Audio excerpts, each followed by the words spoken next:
السلام ورحمۃ اللہ۔ وعلیکم السلام۔ جی میں ساجد بات کر رہا ہوں جی، پینسلوینیا جی فلاڈلفیا سے۔ جی فرمائیے۔ تو میرا سوال یہ ہے کہ میں پچھلے 10-12 سال سے، میری عمر تقریباً 30 سال ہے، میں باقاعدگی سے نماز ادا کرتا ہوں، ماشاءاللہ۔ اور پچھلے کچھ مہینوں سے میرے ساتھ یہ مسئلہ ہو رہا ہے کہ مجھے فجر جو ہے وہ بر وقت پڑھنی نصیب نہیں ہوتی۔ اگر جاگتا بھی ہوں تو جیسے چکر آتے ہیں، طبیعت بہت بوجھل سی ہوتی ہے، باتھ روم تک جاتا ہوں، پھر واپس کھڑا نہیں ہو پاتا، پھر دل کرتا ہے کہ لیٹ جاؤں، اور اتنی میں فجر اکثر میری قضا ہو جاتی ہے، اور مجھے بڑی ندامت ہوتی ہے جب میں فجر قضا پڑھتا ہوں۔ تو اس کے لیے میری خصوصی التماس ہے مفتی صاحب سے کہ مجھے خصوصی کوئی وظیفہ عنایت فرمائیں تاکہ میری فجر میں اور تہجد میں بھی مجھے استقامت نصیب ہو جائے۔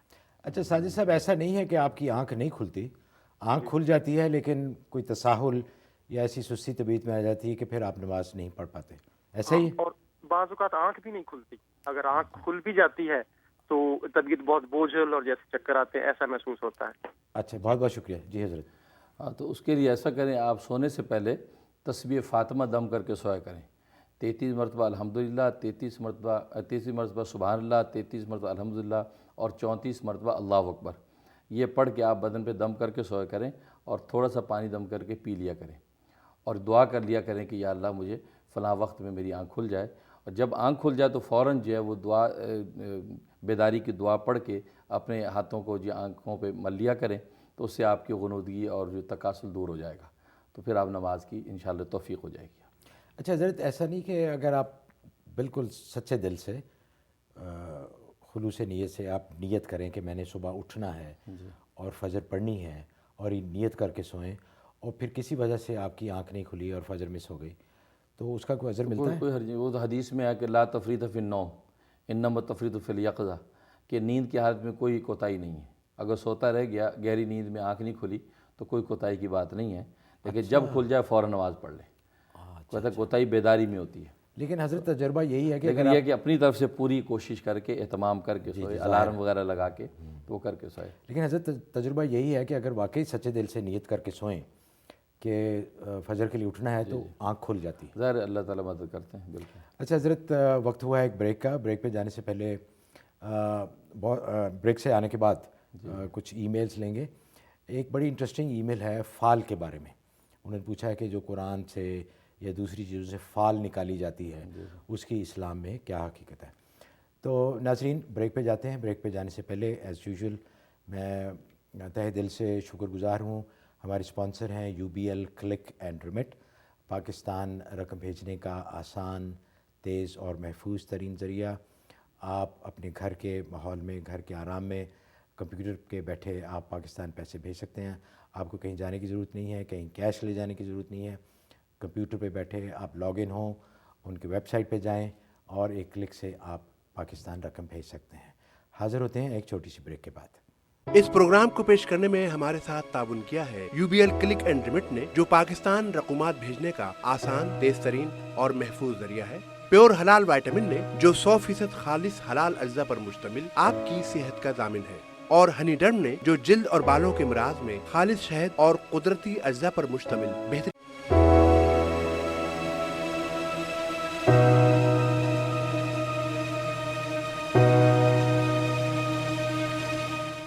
غیب کی باتیں نیو یارک سے لائیو پروگرام میں ناظرین، آپ کو دوبارہ بہت بہت خوش آمدید۔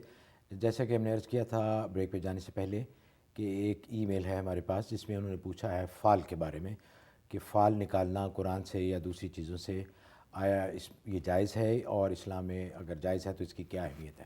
جی حضرت۔ اس میں ایسا ہے کہ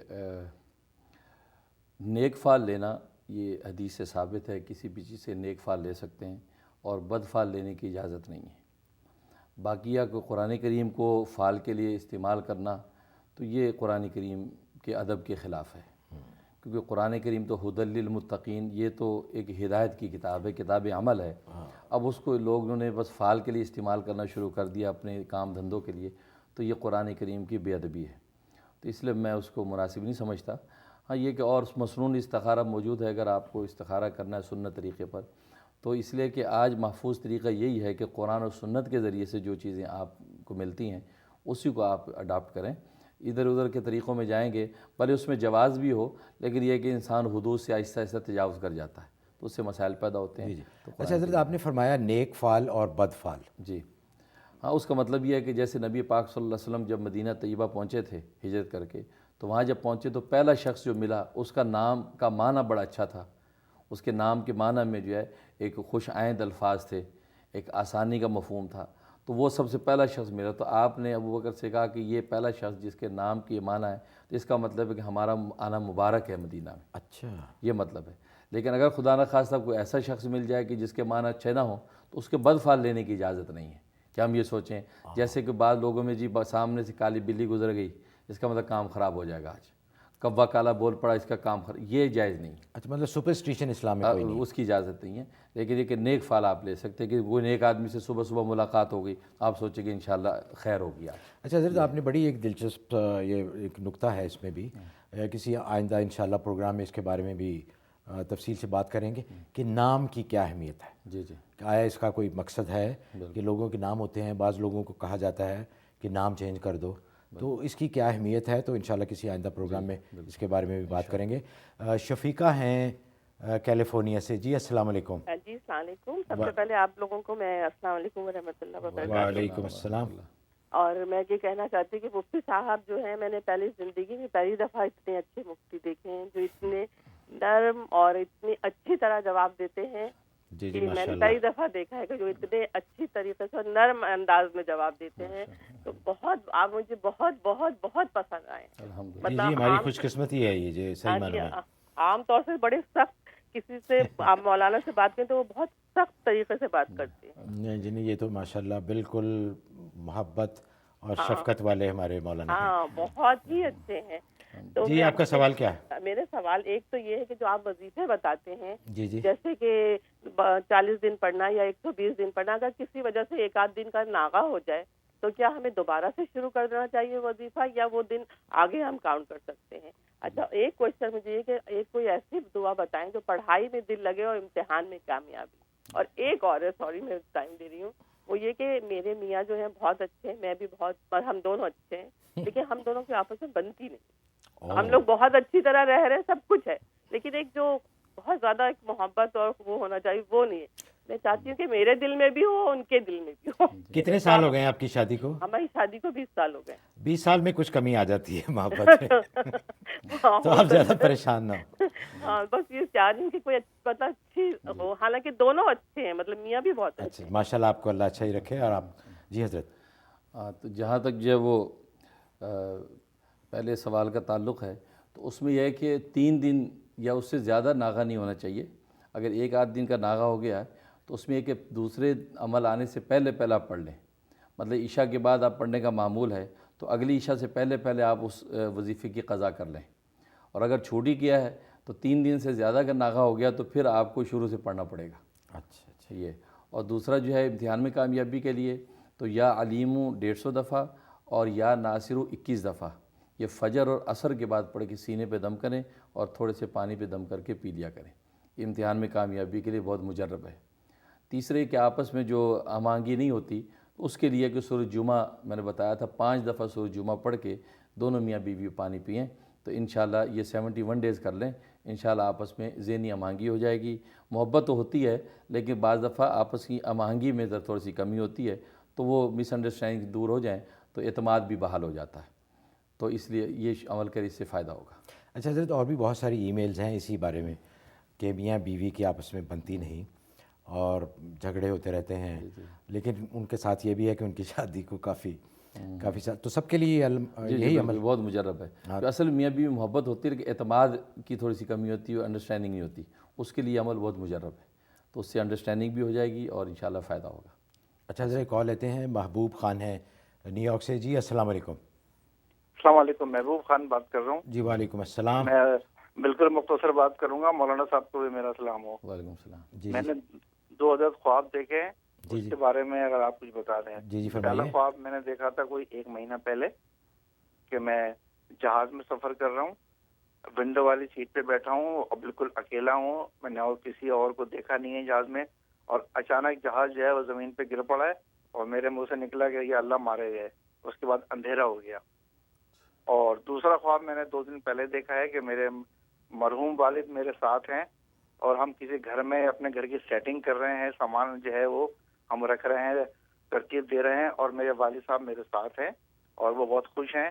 میرے ساتھ اور بھی لوگ ہیں جن کی شکلیں مجھے واضح نہیں نظر آ رہی ہیں کہ وہ کون ہے, لیکن کوئی نہ کوئی گھر میں اور لوگ بھی ہیں. لیکن میں اپنے آپ کو واضح دیکھ رہا ہوں اور اپنے والد مرحوم کو, اور ہم گھر کی سیٹنگ کر رہے ہیں. یہ میں نے 2 دن پہلے خواب دیکھا ہے. آپ اس کی تعبیر بتا دیں. بہت شکریہ. بہت بہت شکریہ آپ کا. جو پہلے خواب کا تعلق ہے, تو اس کا مطلب اگر آپ کوئی نیا کام شروع کرنا چاہتے ہیں تو بہتر یہ کہ آپ وہ نیا کام نہ کریں, اس میں آپ کو کامیابی نہیں ہوگی. اور اگر خدا نخواستہ شروع کر دیا ہے تو وہ کام آگے چلے گا نہیں, وہ کام آپ کا رک جائے گا. اس کا یہ مطلب ہے. اس لیے حسب توفیق فوراً صدقہ دے دیں تاکہ اس کی کوئی بھی نقصان سے آپ بچ سکیں. اور دوسرا, والد کو جو دیکھا, اس کا مطلب یہ آپ کی دنیاوی امور جو ہیں وہ انشاءاللہ بحال ہوں گے, اور آپ کی اگر مالی تنگی ہے اور معاملات میں کچھ پریشانیاں ہیں تو اس کا مطلب وہ فکس ہو جائیں گی. اس کے لیے آپ اپنے والد صاحب کو ایصال ثواب کریں تو انشاءاللہ ان کی روحانی توجہ سے آپ کو فائدہ ہوگا انشاءاللہ. حضرت تبسم ہیں ہیوسٹن سے. جی السلام علیکم. وعلیکم السلام. جی فرمائیے. جی میں مانا صاحب سے بات کرنا چاہ رہی ہوں. جی سن رہے ہیں آپ کی آواز. جی جی اور مانا صاحب, میں آپ سے یہ بات کرنا چاہتی ہوں کہ میرے ہسبینڈ کی طبیعت بہت خراب ہے. ان کا پروسٹیٹ انلارج ہو گیا ہے, اور ڈاکٹر نے ان کو جب دکھاتے رہے تو انہوں نے کہا کہ ان کو شاید کینسر ہے. اور جب پھر ان کا بایوپسی کروایا تو اب بایوپسی کی رپورٹ 10 تاریخ کو آئے گی. اور ہم لوگ مالی طور پہ بھی بہت زیادہ پریشان ہو گئے ہیں, اور اپنے شوہر کی طرف کی بیماری کی وجہ سے بھی. اور مولانا صاحب, میں اور آپ سے یہ بات کہنا چاہتی ہوں کہ میں نے 1-1.5 مہینے پہلے یہ خواب بھی دیکھا تھا کہ میرے پیچھے بھی ایک بھیڑیا لگا ہوا ہے اور میں چیخ رہی ہوں کہ مجھے بچاؤ بچاؤ بچاؤ. اچھا, پھر اس کے تھوڑے دن کے بعد میں نے خواب میں دیکھا کہ میں کہیں جا رہی ہوں, مجھے راستہ نظر نہیں آ رہا ہے. میں کہہ رہی ہوں کدھر سے جانا ہے, کدھر جانا ہے. پھر اس کے تھوڑے دن کے بعد میں نے خواب میں دیکھا کہ میں کسی مسجد میں ہوں اور وہاں نماز پڑھ رہی ہوں, دعا ہے, وہاں پھول ہیں, گلاب کے پھول ہیں, یہ ہیں. اور پھر تھوڑے دن کے بعد میں نے خواب میں دیکھا کہ نا جیسے کہ دودھ ہے اور وہ ہے, بہت اچھی چیزیں ہیں. میں نے کہا میری پریشانی ختم ہو جائے گی. اور مگر میں 2 مہینے سے بہت پریشان ہوں, بہت پریشان ہوں. میرے شوہر کی طبیعت کی وجہ سے میں بہت پریشان ہوں. اوہ جی, پریشان ہو انشاءاللہ. اور میرے شوہر نے اپنی جمع پونجی, بچوں نے قطرہ قطرہ اکٹھا کر کے ایک شاپ بھی خریدی تو وہ بھی نہیں چل پا رہی ہے. پیسے ہے ہی نہیں. یا آپ یہ سوچیے کہ ہم امداد پہ چل رہے ہیں. پلیز آپ کوئی ایسا وظیفہ بتائیے کہ ان کا جو کینسر کا آیا ہے وہ نہ ہو, اور ایسا ہو کہ ہماری مالی پریشانی جی ختم ہو جائے. انشاءاللہ. اور دوسری بات یہ کہ آپ اس صدقہ دینے کا مجھے طریقہ بتائیے کہ ہم صدقہ دیتے ہیں مگر طریقے ہونے چاہیے, کیسے صدقہ دیا جائے, آپ ہمیں یہ بھی بتائیے گا. جی بہت بہت شکریہ آپ کا, بہت بہت شکریہ. جی زید, ایک تو نے تم بتایا کہ پروسٹیٹ ان کا انلارج ہو گیا ہے اور اس کی بایوپسی کے لیے, بایوپسی میں پتہ چلے گا کہ وہ کینسر ہے یا نہیں ہے, اور باقی جو انہوں نے خواب بتائے ہیں ذرا. تو اس کا مطلب ان کے کینسر کے لیے آپ ایسا کریں تو 1 کپ پانی, شہد ملا ہوا پانی, اس کو گرم کرنے ابال لیں, 1 چمچ شہد ڈالیں اس میں, اور 1 چٹکی جو ہے ہلدی اس میں مکس کر لیں, اور اس پہ جو ہے سورہ بقرہ کا پہلا اور آخری رکوع 1 مرتبہ اور سورہ مزمل, یہ چیزیں دم کر کے صبح اور شام 2 ٹائم ان کو یہ پانی پلانا ہے. اور دن میں کبھی ان کا دل کرے تو 1 چٹکی ہلدی پر 3 دفعہ بسم اللہ دم کر کے وہ چاٹ لیا کریں. اس لیے کہ ہلدی کے بارے میں بہت یہ مجرب لکھا ہے کہ کینسر کے لیے بہت بڑی پروٹیکشن ہے. جو حضرات صحت مند ہے وہ بھی کبھی کبھی 1 چٹکی ہلدی جو 3 دفعہ بسم اللہ پڑھ کے دم کر کے چاٹ لیا کریں تو اس سے کینسر کی حفاظت رہے گی. باقی آپ کے جو خواب ہیں ظاہر ہے کہ وہ پریشانیوں کو ظاہر کرتے ہیں, اور جو پریشانیاں آپ پہ آئی ہوئی ہیں بظاہر, اور پھر آخری خواب میں جو آپ نے خوشحالی دیکھی, پھول دیکھے, ہریالی دیکھی, اس کا مطلب وہ پریشانیاں آپ کی دور ہو جائیں گی. تو گویا کہ پریشانیاں وقتی ہیں, انشاءاللہ اپنے وقت پہ دور ہو جائیں گی. صدقے کا طریقہ بالکل سادہ ہے. جو بھی چیز اللہ کے راستے میں آپ نے دینی ہے تو اس میں بھی اللہ کی رضا کی نیت کر کے آپ وہ چیز اللہ کے راستے میں دے دیں, غریبوں کو دے دیں, کہ یتیم خانے میں دے دیں, تو اس میں کوئی ذائقہ نہیں, کوئی اس کے لمبا چوڑا کوئی طریقہ نہیں ہے, بس نیت کر کے آپ وہ غریبوں کو دے دیں. اچھا حضرت, کچھ ای میلز بھی دیکھ لیتے ہیں. ناظرین, بہت ساری ای میلز آتی ہیں. آپ کا بہت بہت شکریہ کہ آپ اتنے بھرپور انداز میں پروگرام میں شرکت کر رہے ہیں, ہمیں احساس بھی ہے. اور بہت ساری ای میلز پہ لکھا ہوتا ہے کہ ای میلز لائیو پروگرام میں نہ پڑھی جائیں, تو حضرت انشاءاللہ ان کا جواب آپ کو ای میل کے ذریعے ہی دے سکتے ہیں.